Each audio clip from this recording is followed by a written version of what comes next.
Okay, I want to walk us real quickly through the SAT dashboard so we can see what it looks like, how to move around in it.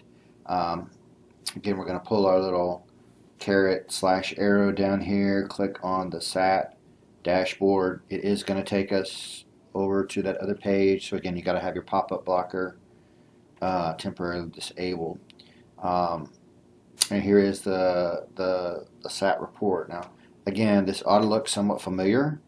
Down here, we've got leads created, initial approaches, follow-up approaches, total approaches, DM contacts made, DM scheduled, DMs completed or ran, and then enrollment scheduled, re-DM scheduled, re-DMs completed. So it's the same categories that we have in our current SAT.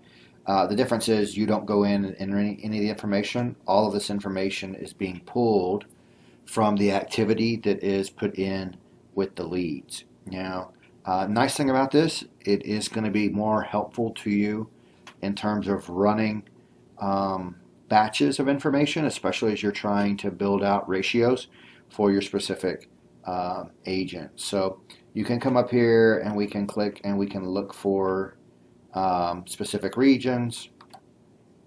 You can do the same with like your individual DSCs if you want to look at your team, and you can also then search by individual. Again, mine's a little slow because I am pulling everybody.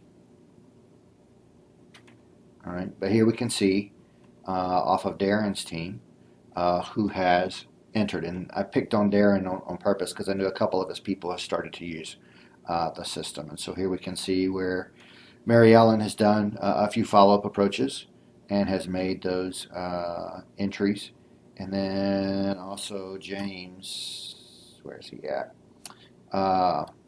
On Steve Stafford's team has been using, playing around with it, and so we can see some of his activity. Now again, this is, since the system went live, we can come up here with our filters, and if we want to look at a specific month, we can do that. If I want to say, hey, what happened last week or a specific week, so let me look at week 38, what was that activity like, and it will pull based upon what the activity was for week 38.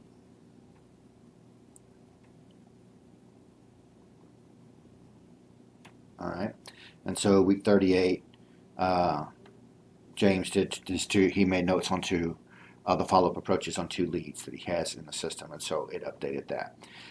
So again, I think this is going to be helpful because you can have it pull the numbers from a number of weeks, or you can do it 1 week at a time. So there's a lot of flexibility here in terms of getting those numbers. Now again, the key difference in this and our current SAT is there's no place for you to go in and say, I did 20 approaches today and I set 3 appointments. All the information on here that is filling out the SAT is based upon them entering the activity on the individual leads. And the other thing to keep in mind, there is a 24-hour lag on this. Well, not necessarily 24 hours, but it's a day lag.